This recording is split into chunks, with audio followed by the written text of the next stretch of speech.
This is our second interview for the weekend with regards to our dyno day, which is happening on the 22nd of February. As you can see from this afternoon, we've changed hands now, because we have none other than Mr. A developing himself in the studio. Achis, welcome back. Thank you. Achis, when anybody puts Ahmad Israel and bike together, there's one thing that comes common ground, is a ZX14. Why is ZX14, Achis?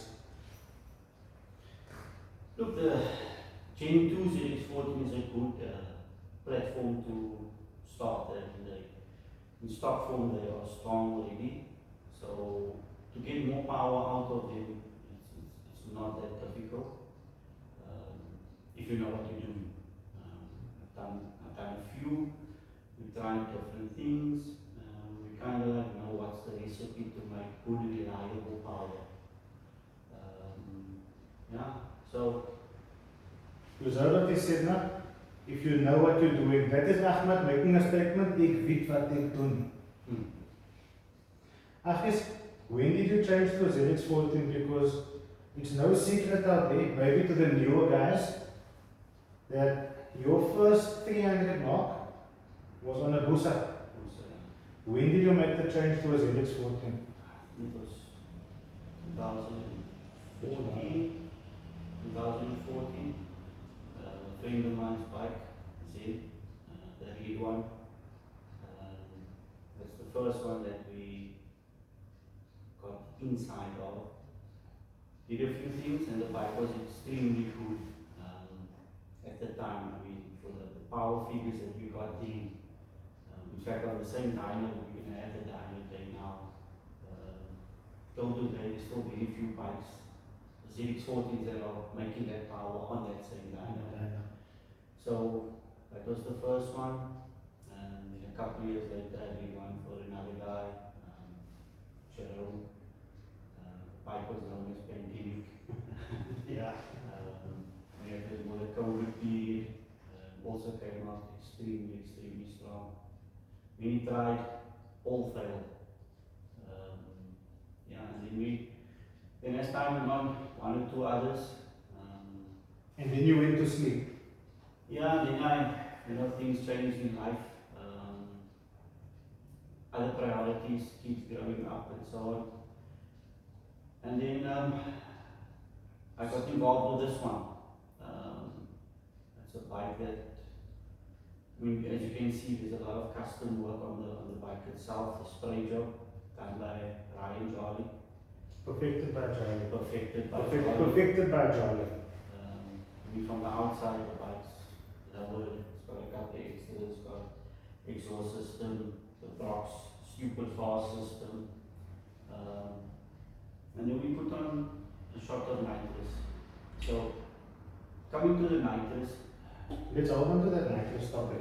Achis, dyno day. You know, there's this misconception about happy dyno, stingy dyno. We're not going to get into that. Do you know the power figures of this bike? Normally aspirated, yes I do. Is it going to be too much of a ask? The last we had on the dyno at the dyno, it made 210 horsepower. Okay, 210 point something. That's inner. That's inner. With regards to the Nitrous, we've never had it on the dyno. So whatever we see on the dyno day, it's going to be a first for myself as well as everybody else there. So if I understood that correctly, on Saturday the 22nd at Racing First Dyno Day, you are going to be doing a gas run. I'm only going to be doing the Nitrous. Okay. We know where the bike is without the Nitrous. Yeah. We're going to do gas runs. Look, the jets, the Nitrous jet is jetted for about 40 horsepower. Okay. So we're looking between 240 and 250. Somewhere in that region, yeah. What we can do is put it out there to the public. Once this video goes up, put your predictions in the comments. We will see who's as close to to the gas shop. Yeah, look, the jet is just a guideline. Sometimes you get a little bit more, sometimes you get a little bit less. But that's where it's set up for. It's not a big nitrous shop. The engine itself is a stock motor. It's just some headwork. So it's not a nitrous build motor. But it can get more. Like I say, you know, just to keep it reliable. And yeah. Agis, last question. This is not a purpose-built drag bike. No. This is a bike that you can put in pump fuel tomorrow and commute to work at that time. Yeah, so this bike it's done Kilani. As the guys know, I'm not a drag racer per se over the 400s, but I managed to do a 9.1. 9.1. Crazies. On Saldana, it's done a 308. That's on the leaderboard. Yeah, that's a 308 on Saldana. And on the street, NA and Nitrous, it's an unbeaten bike. So, Whole statement.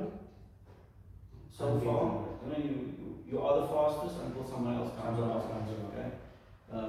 There's been 2 attempts. One was a good friend of mine, Mr. Yomi, but unfortunately had issues with his bike that day. And on the day there was a call out made by a turbo user, but when the race day came, there was issues with the turbo bike, so that never happened.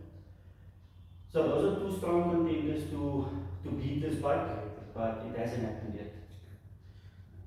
So yeah, until next time. Until next time. On our dyno day, we will be having 5 separate classes. 600, 750 usually goes into one class. We never play all our cars at once. We keep cars close to our chest. 1000cc, 1000cc plus, which is your open class, and we're having a separate class for the boosted gas supercharged. Mr. H made a call out with his H2 to all aspirated bikes. Everybody knows that the H2 is a benchmark bike. At the moment, it is probably the favorite, but we'll see on the day what happens. The call out has been made, the call out has been answered. Agis, thanks, Rob. Pleasure. Good chat again. See you guys at the dyno day. Yeah, looking your A-game. Thanks, guys.